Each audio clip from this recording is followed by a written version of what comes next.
Hello friends, welcome back to my channel Kannayya Princy. ఈరోజు అయితే మా కన్నయ్య ప్లీజ్ మమ్మీ చికెన్ చెయ్యు అన్నాడు.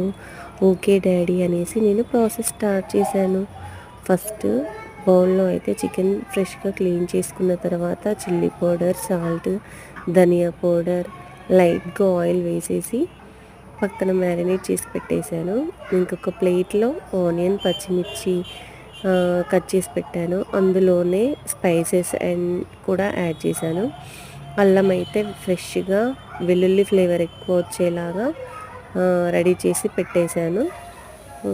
తర్వాత ప్రాసెస్ స్టార్ట్ చేసేటప్పుడు గ్యాస్ పైన ప్యాన్ పెట్టేసి ఆయిల్ వేసేసి స్పైసెస్ యాడ్ చేయాలి. తర్వాత ఆనియన్, పచ్చిమిర్చి ఒక్కొక్కటిగా యాడ్ చేస్తూ కలుపుతూ ఫ్రై చేసుకోవాలి. బాగా ఆనియన్ ఎప్పుడైనా గోల్డెన్ కలర్ వచ్చే వరకు ఫ్రై చేస్తే కర్రీ అనేది టేస్ట్ వస్తుంది, కొంచెం గ్రేవీ లాగా కూడా వస్తుంది. తర్వాత నేనైతే అల్లం వెల్లుల్లి పేస్ట్ యాడ్ చేశాను. అల్లం వెల్లుల్లి పేస్ట్ కొంచెం మంచిగా ఆయిల్లో ఫ్రై అయ్యేలాగా కలుపుకోవాలి. తర్వాత అందులోకి పసుపు యాడ్ చేయాలి.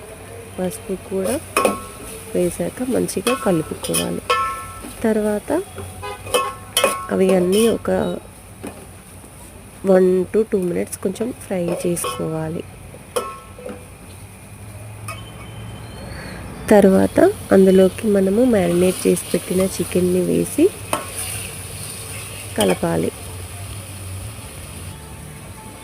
చూసారా, కాస్త ఫ్రై అయ్యాక నేను ఫ్రై చేస్తున్నాను కాబట్టి వాటర్, టొమాటోస్ ఏం యాడ్ చేయలేదు. కలుపుతూ ఉండాలి. చూసారా పీసెస్ ఎంత మంచిగా కలర్ఫుల్గా ఉందో కర్రీ. కొంచెం గిన్నె అంటుకుంటుంది కదా, సో మధ్య మధ్యలో కలుపుతూ ఉండాలి.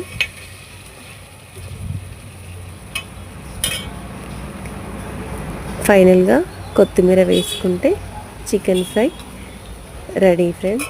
చాలా సింపుల్గా చేసుకోవచ్చు.